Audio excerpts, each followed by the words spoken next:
L'homme nouveau devra prendre conscience, graduellement, de sa réaction intérieure, de cette réaction qui lui donne l'impression de vivre, surtout lorsqu'il est confronté à une tâche.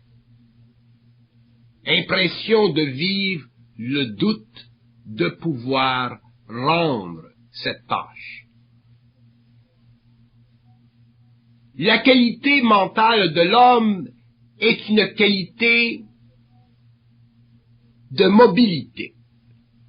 La conscience mentale supérieure de l'homme est une conscience mobile, dynamique, effervescente, créative. Elle n'est jamais statique pour des raisons d'impuissance.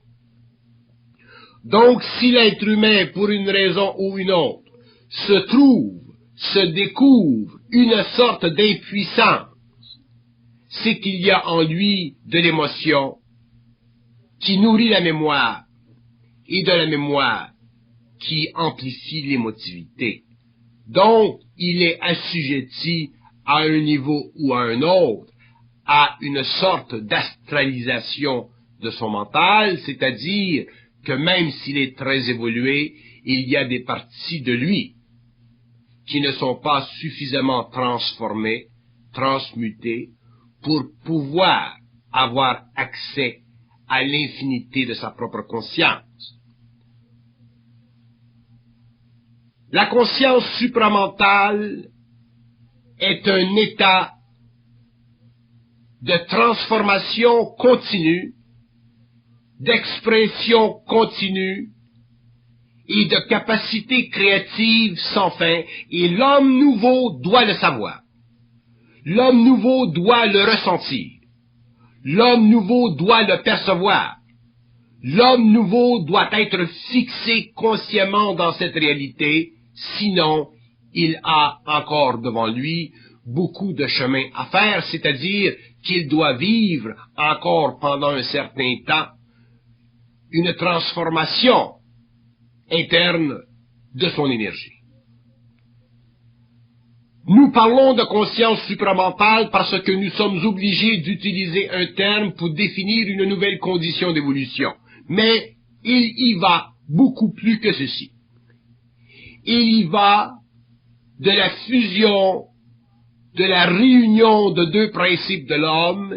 Il y va du besoin éventuel de l'homme de se transposer dans d'autres plans, de se manifester dans d'autres lieux, de pouvoir à la fois être et à la fois se transfigurer.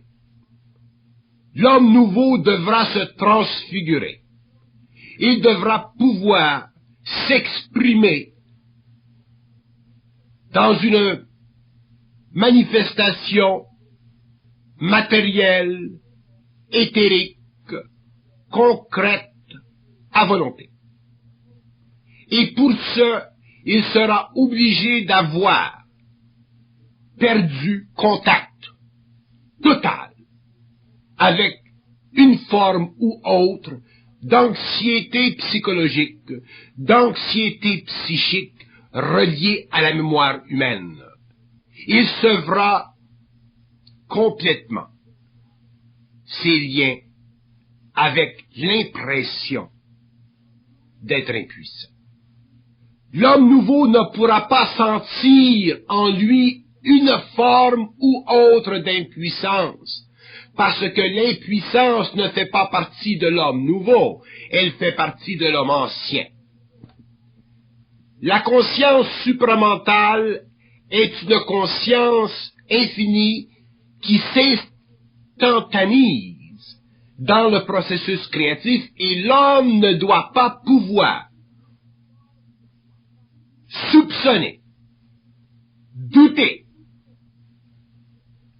de sa présence, de sa puissance, de sa permanence, de son pouvoir, de sa réalité et de son mouvement des plans les plus élevés du cosmos invisible aux plans les plus bas du cosmos matériel.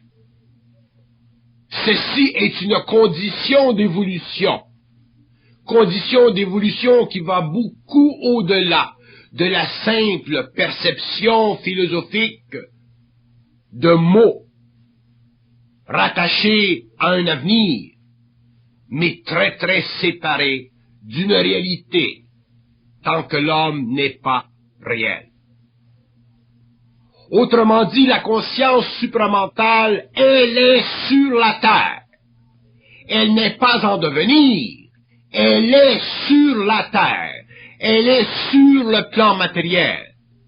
Et elle deviendra graduellement de plus en plus profondément manifestante dans sa réalité, de sorte que l'homme deviendra de plus en plus, avec elle, l'expression de l'invisible sur le plan matériel, l'expression du mouvement de l'invisible à travers la matière, de l'expression de ce qui a toujours été au-delà de l'imagination pour devenir manifestement concret.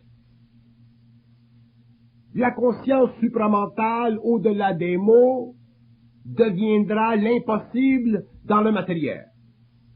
Et tant que l'homme ne pourra pas vivre sa conscience à un niveau vibratoire, à un niveau de subtile énergie dans son mental, il ne pourra pas saisir la réalité que tout ce qui sous-tend le matériel, tout ce qui sous-tend ce que l'homme, par sa sensorialité, peut percevoir, est dans le fond l'expression fondamentale et essentielle de ce que nous appelons les mystères.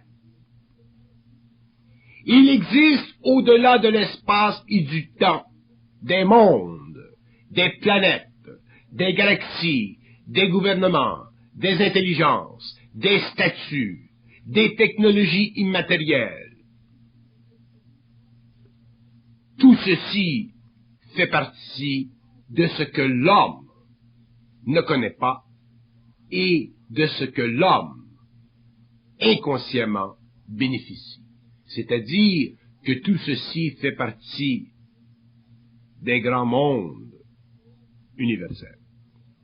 Des mondes où l'intelligence, non seulement est-elle réelle dans la forme, mais aussi où elle est réelle dans le personnage même de l'homme. Il faut que l'homme comprenne un jour que être humain sur le plan matériel n'a aucune signification lorsque nous contemplons ce que veut dire être humain sur les plans invisibles. Il faut que l'homme se désintoxique de son appartenance émotive à sa personnalité. Il faut qu'il se désintoxique de ce lien émotif avec son êtreté matérielle, parce que celui-ci n'est pas ce que l'homme en réalité est et doit être. Autrement dit, l'homme sur le plan matériel ne vit que la fixation dans un espace-temps inférieur d'une énergie extrêmement puissante. Retournons au phénomène de la vie. Retournons au phénomène de la naissance. L'homme et la femme se rencontrent. Le principe mâle et le principe femelle s'unissent. Et dans la micro-nature de cette union, une énergie allume les forces génétiques moléculaires de cette union et donne naissance, avec le temps, à un être parfaitement développé et à un être qui a même le pouvoir mental de comprendre le processus qui se cache derrière la matérialisation de son énergie. Autrement dit, ce que les hommes appellent le mystère de la vie n'est dans le fond que le mouvement d'une énergie cosmique à partir d'un espace-temps dans un autre. Et c'est la relation entre deux espaces-temps qui se superimposent et qui s'interpénètrent, qui permet que l'homme, sur le plan matériel, soit. Autrement dit, il y a, dans la nature de la réalité, un processus de pénétration sur le plan génétique. Eh bien, il existe aussi, sur le plan de la réalité mentale, un processus de pénétration similaire, où une infinité se superimpose, s'interpénètre avec une autre infinité. Donc, nous disons que la conscience humaine représente un espace-temps, que la conscience cosmique représente tous les espaces-temps, et que la relation entre ces deux permet que l'homme puisse bénéficier de la connaissance, du savoir, autrement dit, de sa relation instantanée avec une dimension qui est plus haute que la sienne en fréquence vibratoire.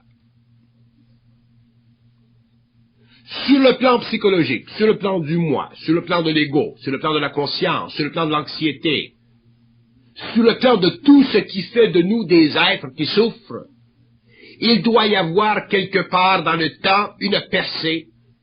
L'homme doit sentir quelque part dans l'avenir un point absolu, absolument stable, absolument fixe, absolument permanent, où la souffrance ne peut plus créer d'anxiété.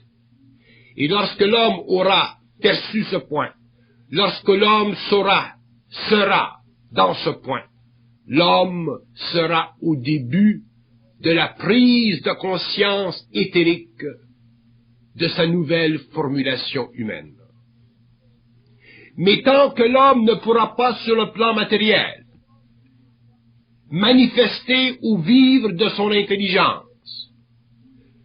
tant qu'il ne pourra pas saisir qu'il y a à la fois en lui une permanence éternelle et à la fois une impermanence matérielle, il aura toujours l'impression d'être un être qui siège en dehors du pouvoir de sa propre lumière. Donc, il aura l'impression qu'il n'est pas parfaitement développé.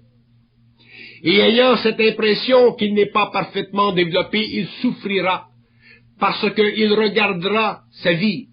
Il verra ce qu'il peut et ce qu'il ne peut pas faire. Et il sentira constamment des obstacles dans sa vie. Et lorsque l'homme sent des obstacles dans sa vie, il n'est pas réel. Il est simplement en voie de le devenir.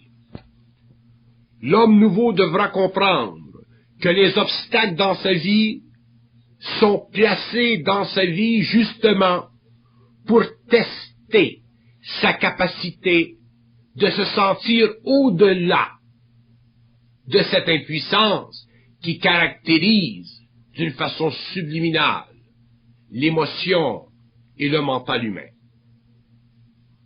Et tant que l'homme pourra être transmuté, perfectionné dans son mental, tant que cette unité ne sera pas totale, il sentira en lui une sorte de division, une sorte d'impuissance, une sorte de souffrance, et ceci sera le signe que le temps n'est pas venu pour lui de savoir, de pouvoir, d'être et de transfigurer.